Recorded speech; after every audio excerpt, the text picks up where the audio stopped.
Hello everyone, my name is Giselle Duroy and I am going to discuss about violating the cooperative principle. It is said that the cooperative principle is the norm and we have seen that speakers may follow it to the letter, may set up standard implicators by clearly not following it, may ostentatiously exploit it through flouting, may mitigate it through the use of hedges, or may infringe it because of some form of incapacity. The violation of the cooperative principle is a condition in which the speaker deliberately does not meet or obey the four conversation maxims, which are the quantity, quality, relation, and manner, to obtain the implicator effect in the speech and has a specific purpose such as to entertain, create funny talks, make a joke, and others. Now, what is maxim violation? A speaker is said to violate a conversational maxim when he knows that the hearer will not know the truth and will only know the expressed meaning of what is said.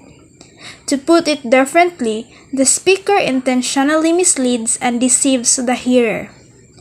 The most obvious example of violation of maxims is flagrant lying. Flagrant is considered wrong or immoral. Now let's move to the violations in four maxims.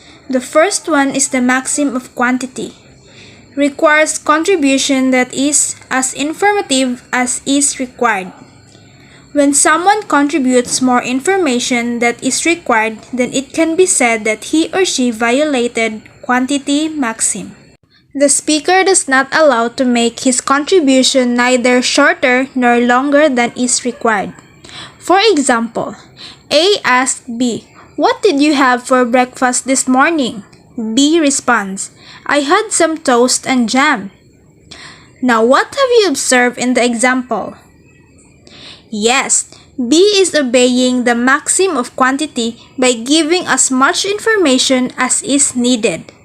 However, let's say B responds, "I had some breakfast before yoga class. The daily stretching is really making a difference to my fitness." Now, what have you observed? B is now violating the maxim of quantity because it does not give the requested information about the breakfast and B gives more information than is necessary for the current exchange. Here is another example. Could you tell the court what you did on the morning of February 10th? I was woken by alarm clock at 7:15 in the morning. I got out of bed, I put on my slippers, and went to the bathroom to brush my teeth.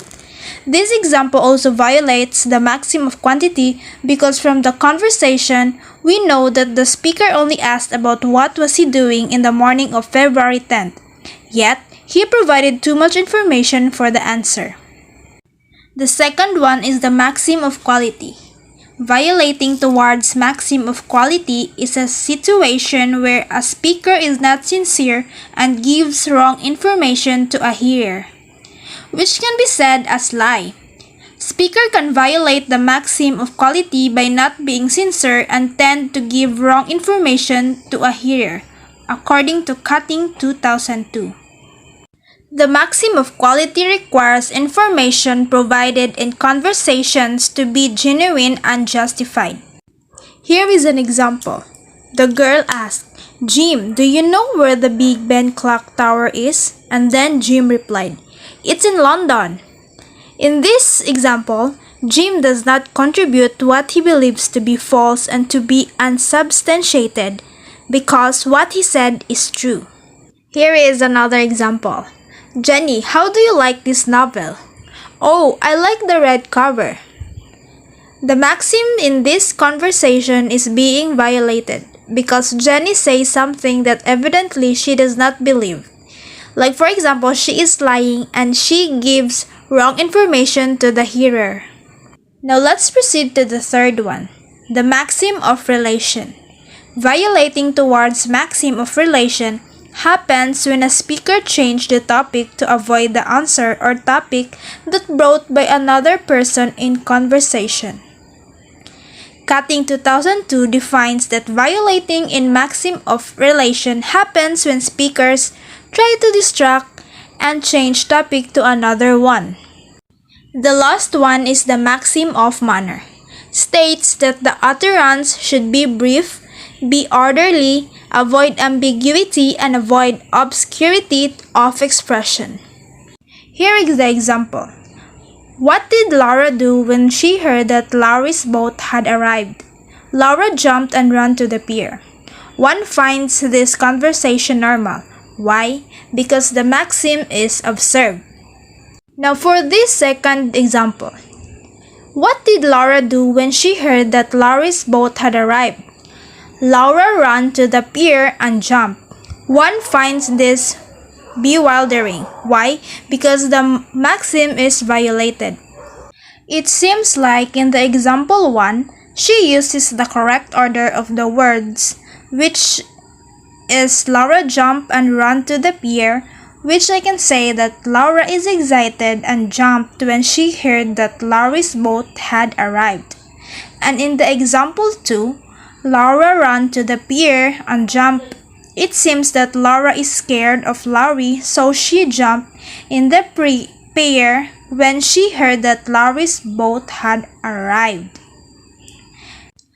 Now here, the woman in red may be implicating that Larry is Laura's nemesis. Violations of the maxim of manner can take many forms. First is order of presentation of information. Second, vagueness and ambiguity. Third, volume and pace. Fourth, choice of words. Fifth, attitude.